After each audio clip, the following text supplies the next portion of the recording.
Hello ladies and gentlemen, welcome back to the channel. My name is Mark Roden, and in today's video we have the 5 reasons you should buy and the 5 reasons you should not buy a Volkswagen GTI Mark 7. I saw your comment, man. There was a guy I kept commenting like multiple times on every video asking for a video all about the Mark 7 GTI.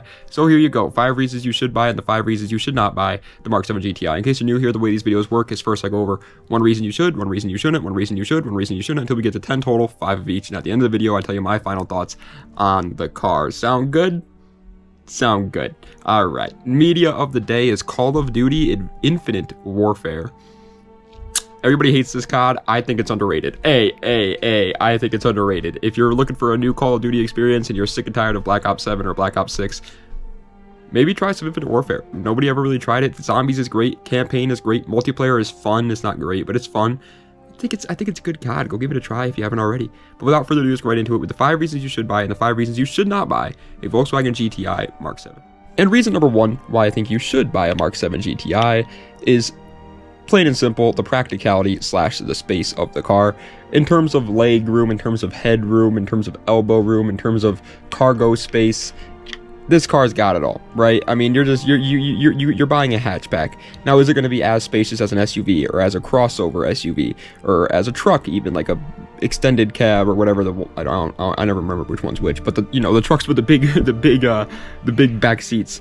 No, obviously it's not going to be as spacious as those, but you're also buying a hatchback, so it's going to be much more fun than those. So the practicality of this car and the space of this car is absolutely the selling point on the car. You have an entire hatch to put all your tires in, all your tools in, all your freaking Arizona iced tea cans in, all your copies of the entire series of Top Gear in. You got tons of space in this car. However, reason number 1 why I think you should not buy a Mark 7 GTI is the stock performance. Now, the Mark 7 GTI in the facelift, I think it's like this Mark 7.5 they call it, but in the facelift, it comes with around 230 horsepower. Now, that's not bad. I want to make that crystal clear. For a hatchback, that's not bad. And let's be honest, everyone that buys GTIs in the car community, we're not keeping them stock, obviously. We're building them up. They're going to make a whole lot more horsepower than what they have stock. However, if you aren't going to do that, if you plan on just buying something and using it as a daily driver, you don't want to build it up, you just want to have a fun car that can also serve as a commuter car, I don't know if this will be the best option for you. It's just, there are, in my opinion, things like the Focus ST, Mazda Speed 3 are just going to be slightly better options out of the gate with the same, practicality and space of the Mark 7 GTI. The stock performance of these cars is definitely something to think about, especially if you come from something with a lot of horsepower. If you're like if you've owned like a Corvette before coming to one of these, you might be really disappointed. However, reason number 2 why I think you should buy a Mark 7 GTI is the reliability of them. Yeah, I think it's safe. It's 2026 now. I think it's safe to say that GTIs are reliable cars. I remember back in the day, just because they were German, people were like, "Oh, they're unreliable," but that was obviously not the case. And if you're really that worried about reliability, get the TDI, dude. Get the TDI. I mean, damn, you know what I mean? But even the Mark 7 GTI is a perfectly reliable car. This motor has proven itself through, I think, 3 generations. I believe it was in the Mark 5, Mark 6, and Mark 7 GTIs, this 2.0T. And it's just been perfect. On top of that, it's the latest generation, and that always means that the car is going to work out all the kinks throughout the generations, obviously, with the motor. Things like the 4G63, RB26 DET, there's no surprise that those motors became the best in their latest iterations, and that's the same thing with the 2.0T and the GTIs. This motor is very reliable, is what I'm trying to say. The automatic transmission is also extremely reliable. The differential is extremely reliable. Everything about the car is just very reliable. However, with that being said, reason number 2 why I think you should not buy a Mark 7 GTI is the fact that they are going to be hard to work on.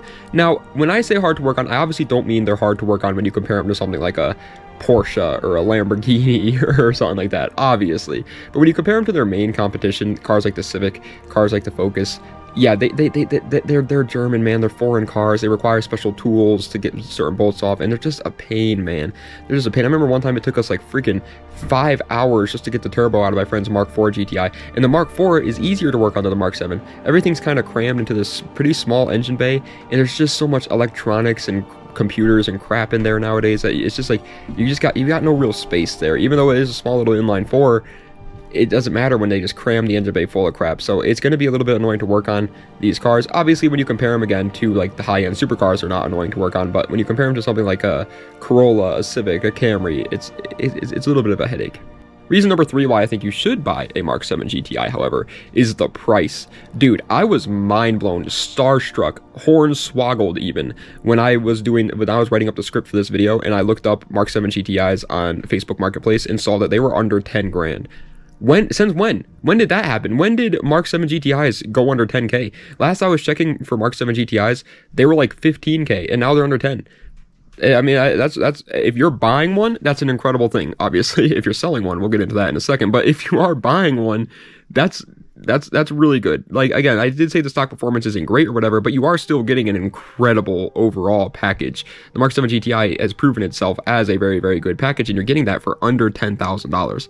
There's no denying the fact that that is a pretty good deal for what you're getting.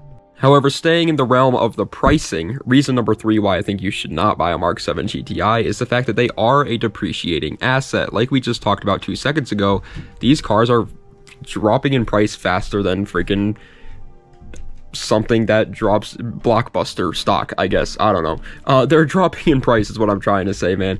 Again, I literally, maybe last year, I was looking at Mark 7 GTIs on Facebook Marketplace, and they were 15 grand. Nowadays, they're under 10 grand.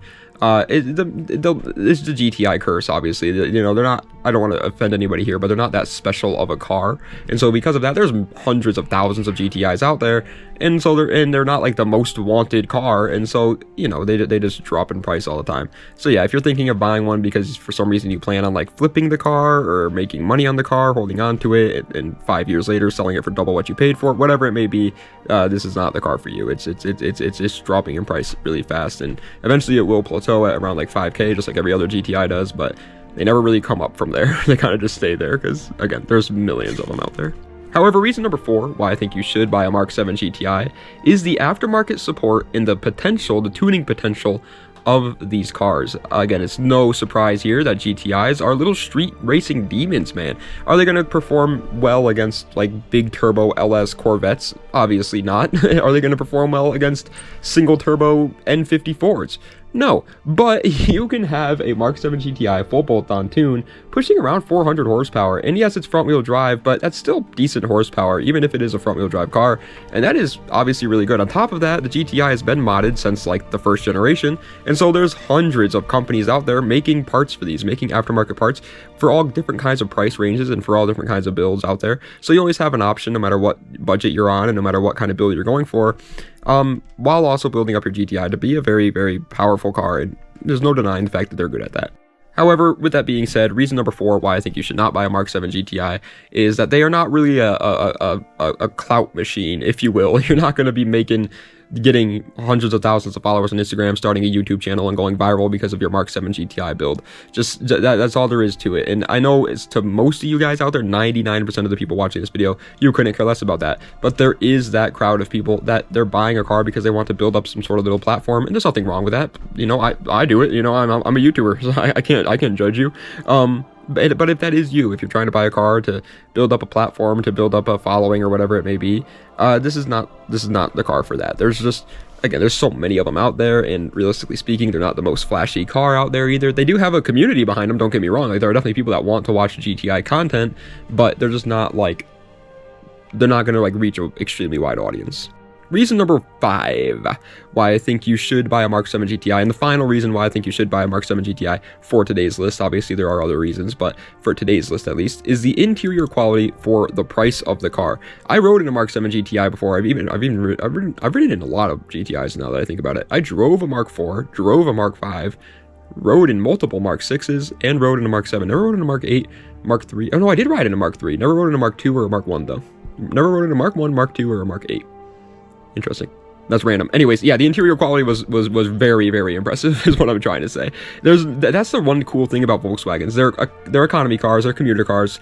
GTIs are obviously a little bit more performance oriented than those, but they are at the end of the day still pretty common traffic. But when you compare them to their competition, the Civic, Corolla, Camry, stuff like that, Ford Focus, they blow them out of the water when it comes to interior quality. It is truly just so much better than any of the other commuter cars out there. However, reason number 5 why I think you shouldn't buy a Mark 7 GTI, and the final reasons why I think you shouldn't for today's list, again, there are obviously some other reasons, but just not on today's list, is that they just don't sound that great. Now, again, obviously, noise and looks and all that stuff is just personal preference. There are people out there that are going to say these cars do sound great, and to each their own, you know what I mean? If you think these cars sound great, power to you, man. I'm happy for you, you know? I'm happy for you. But the majority of people I don't think are going to, like, be like, oh my god, what's this melody blessing my ears when a GTI drives by them with a burble tune. It's just a four banger, right? It sounds better than something like a Civic, obviously, like a straight pipe Civic, but is it going to sound better than a V8 or I don't know, like a twin turbo straight six? I mean, personally, I'm going to say no. Again, there are definitely people out there that are going to argue with me on that, but I think the overall majority of people would agree that they're not the best sounding cars out there. So my final thoughts, though, do I think that you should buy a Mark 7 GTI? Honestly, yes. I think they're an incredible option for just about anybody. However, I do think that the Mark 6 might just be the better option for right now, if you don't mind sacrificing some of the modern features and amenities and creature comforts or whatever, and a little bit of performance for the price. Because again, Mark 6s have the same motor, just a little bit detuned, a little bit less powerful, making 210 horsepower, and the interior quality is still really good. It's not up to par with the Mark 7 GTI, but it's still really good. And so if you like the looks of a Mark 6, I would really recommend just sticking to that right now. Or if you do really want a Mark 7, maybe wait a couple of years just for the price to drop down a little bit more, because they are still a little bit more money than a Mark 6. And so I don't know, I personally would just say that the Mark 6 is overall the slightly better option in 2026, but buying a Mark, that's not me saying buying a Mark 7 is a bad idea. If you think a Mark 7 is better for you and you have the extra money to spend on a Mark 7 and you would rather ball out and splooge, then obviously the Mark 7 does 100% offer a better overall platform. So I do think it is a very good option for just about anybody, like I said, unless you're just looking for a daily. If you're like just a regular person looking for a daily driver and you don't care at all about performance or cool car points or any of that crap, you literally just want to get from point A to point B and that's all you care about, then just get a base model, or honestly get a TDI. Get a TDI if that's the case. But for car guys and stuff, the majority of people watching this video, then yeah, I think the Mark 7 GTI is a very good option in 2026. But ladies and gentlemen, that is the end of today's video on the 5 reasons you should and the 5 reasons you should not buy a Mark 7 Volkswagen GTI. I hope you guys enjoyed. If you did, please be sure to like, comment, and subscribe to the channel for more content just like this. Let me know what other videos you'd like to see in the comment section down below. Check the links in the description for any of my other social medias or any of my other YouTube channels or any of that great mumbo jumbo. And as always, guys, I usually go off of recommendations for these style of videos. So if you'd like to see your car in a 5 reasons you should and 5 reasons you should not buy video, please leave a comment down below and let me know what kind of car it is that you would like to see me do one on. Now, obviously, it has to be a little bit realistic. I'm not going to do one on like a, I don't know, Hyundai Sonata from 2005. You know what I mean? Like, I'm not going to do one of those, obviously, because I'm a YouTuber. I have to think about the audience, obviously. But the majority of the time, I will absolutely take it into consideration, at least. You know what I mean? So let me know what you guys are thinking. Also, I see some comments about this. Dude, every time I make one of these like 5 reasons you should or a good, bad, and ugly, any sort of video where it's like I'm talking about one specific car for the entire video and I have to do a bunch of research and like look up videos and all that crap on the car, a bunch of research. You guys know how the extent of Mark Roden research is pretty much just looking up forums, but you get what I'm saying. Every time I do that, I always want to buy one of the cars. Like, I want a Mark 7 GTI now. I've never in my life wanted a GTI. I'm not a hatchback guy. I just don't like them that much. Plain and simple, you know? And so I'm not gonna. But for some reason, a little part of my brain right now is activated going, buy a GTI, buy a GTI, buy a GTI. I don't know why. I don't know why it happens, but I kind of like the Mark 7 GTIs now. Every time I make a video like this, that happens to me, though, dude. I always want to buy the car that I'm talking about in the video after I'm done making it. It's annoying. Anyways, thank you guys so much for watching. I appreciate it, man. Das Vidania, and have a nice night.